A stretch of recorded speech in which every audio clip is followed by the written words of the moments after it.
Hey, hello, it's time for another game pickup video, and listen up, I have a couple of cool games that I want to show off in this video. A couple of new ones and some a couple of like retro games. It's almost like 50-50. Actually, one of the newer games arrived today, a couple of hours ago. I'm very happy about that one. It is actually the first time that I order something from this publisher. It is one of those like limited run type of deals. Another newish game that got released like last year, and I've been playing that one for the last 2 weeks or so, and I was able to find it for cheap, and really enjoying it. So I will show that one off like later in this video, and I do have like a couple of like PlayStation 2 games, and one of them is one of the horror games that I was still missing out on my horror sub collection, and this one was high on the list, so very excited about that. Anyway, enough to show, so let's just get started, because it has been a busy week. It is Friday, actually, Friday morning at the moment. It's been so busy that I'm actually a little bit exhausted, so let's just chill out, man, and talk a bit about games. Really looking forward to this weekend, just to chill out and actually play some games. Speaking of games, this is the first one that I want to show off. This is San Francisco Rush 2049. Now, this is like an arcade racer for the Nintendo 64. And this one was quite high on the list of games that I wanted to add to my collection. Now, I've never played this version of San Francisco Rush 2049, but I did play a ton of like the Dreamcast version way back then.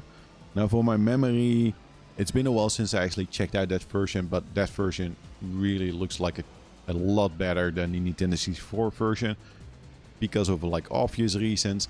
But yeah, man, when I had that game on the Dreamcast, really enjoyed it. And for my memory, I also played that one a lot. It might have been like one of the like most played like Dreamcast games for me back then. Really enjoyed it, because it's a very arcade heavy, like arcade racer, a lot of speed, like you feel like you're driving like a quick car. And the cool thing is that every car has wings as well, where if there's like a massive jump, you can do stunts and kind of like maneuver like in the air. And it's just very cool. The Dreamcast version is very good, but I have to be honest that the Nintendo 64 version is also quite good. I did not play a ton of it, but based on like my first impression, I would say it is okay. It is okay. The speed is still there, like the amount of like cars on the track. Of course, you're like missing some like details in the environment, quite a bit of like details. But yeah, the speed is there. It feels okay-ish. But yeah, I was kind of excited to check out like this version of San Francisco Rush 2049 on the Nintendo 64. Actually, was able to add another racing game to my PlayStation 2 collection. Besides like the horror games and the From Software games, I still have like a couple of like PlayStation 2 games on my list that I want to add to that collection, but they're not really like high priority. I'm not really actively searching for it, but when I see them for a good deal, I will pick them up.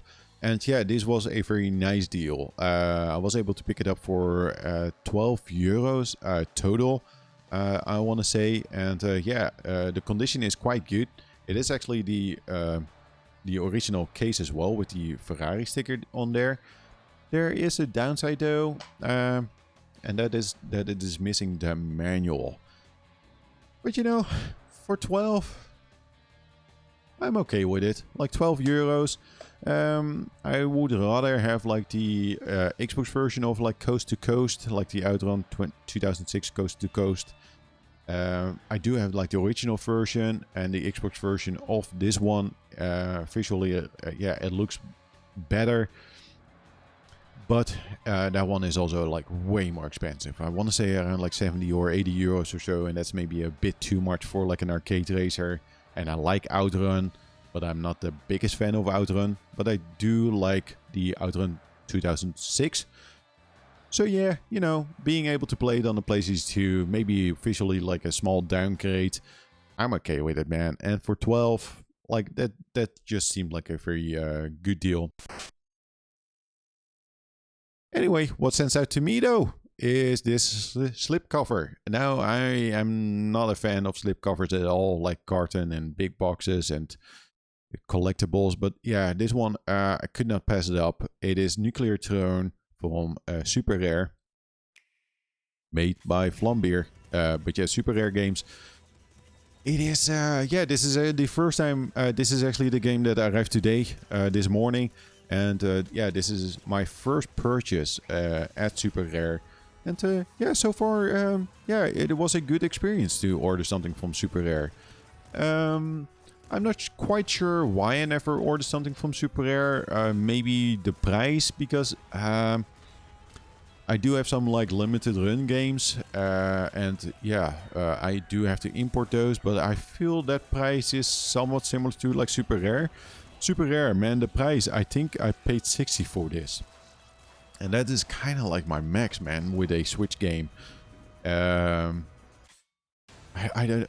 The shipping costs were just like super high. That was the thing that stood out to me when I ordered this one, because it is around like 20 or 42 or 44, and then the shipping cost was around like 15 or so. And you know, balancing wise, like it's not like 50% of like the item cost, but it is a lot. It is a lot for shipping cost.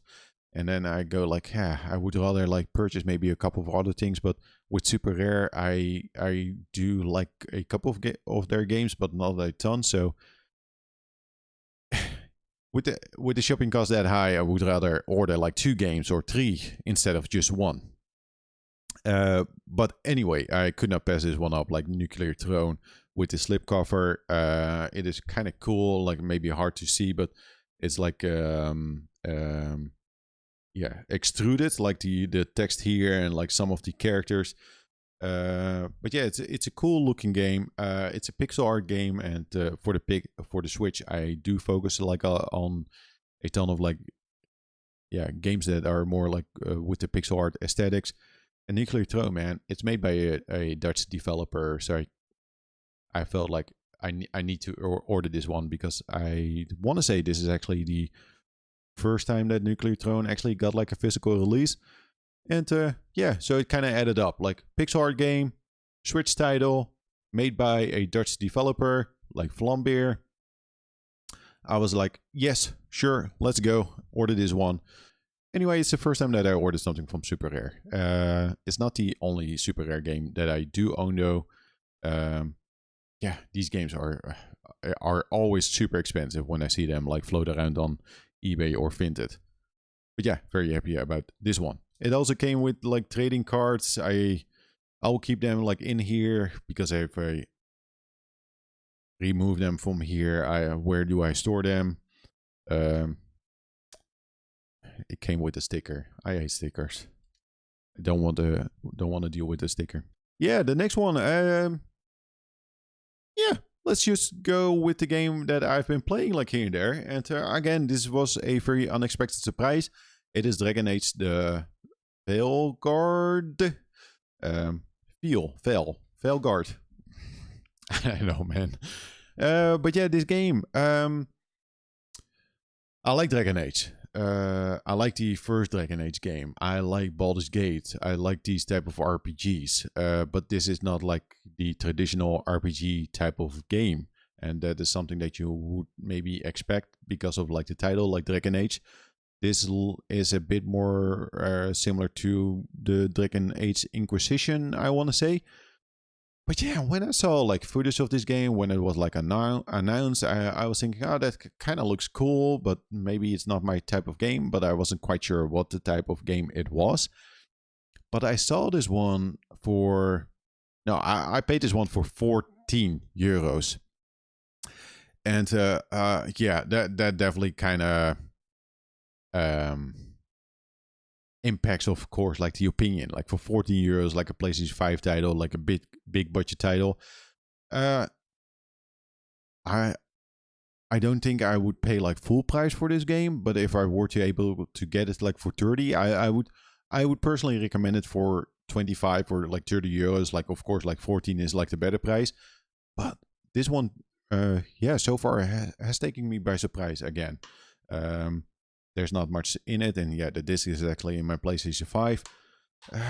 But yeah, where to begin even? It's very difficult to describe, because it is not like an RPG, but it has some RPG elements. And if I had to compare to other games to kind of give an idea of what type of game it is, to me it feels something like a Mass Effect game crossed with God of War, and yeah, more like a traditional like RPG, but it's more like an action RPG type of deal. The combat, I just think the combat is just super enjoyable, because you do have like a party, you are able to get like new party members, and yeah, but mostly especially like on normal mode, you don't have to do like that much to you don't have to like micromanage like your party. You're just like in a combat. You do have like, I'm playing somewhat of like a necromancer type of class, like a wizard necromancer type of deal. So it's just like, all right, okay, now there's a combat arena, got some enemies, kind of have to take them out. It's very similar to like God of War, and it's just very fun. I really enjoy like the combat. I like the gameplay loop. It is not too complex. It's complex enough, and really looking forward every time to level up and to get more skill points, to actually select new skills, or like have more like damage output, or getting like extra abilities. You don't have like a ton of spells. It's not too complicated again. I just really enjoy it. And like I said in the beginning of this video, so far, while playing it, yeah, the story so far has been like fun-ish. And I've been playing it mostly like at the beginning of the evening, like after dinner, just play for an hour or so, or maybe like on a Saturday morning, like play for a couple of hours.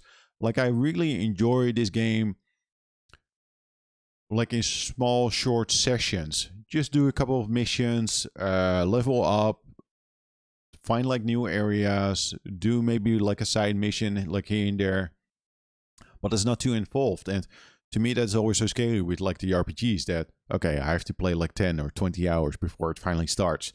I really need to dedicate like a couple of hours to finish this mission. But to me, this one, although it is quite long of a game, I think it could range between like 40 or maybe 60 hours, maybe a bit shorter if you really like mainline it. But so far, yeah, it really feels like some sort of like God of War game, but then in Dragon Age, with some like Mass Effect elements, with like traveling around like to new areas and helping like the NPCs, getting like a good party, finding like the new characters to add to your party. Yeah, basically.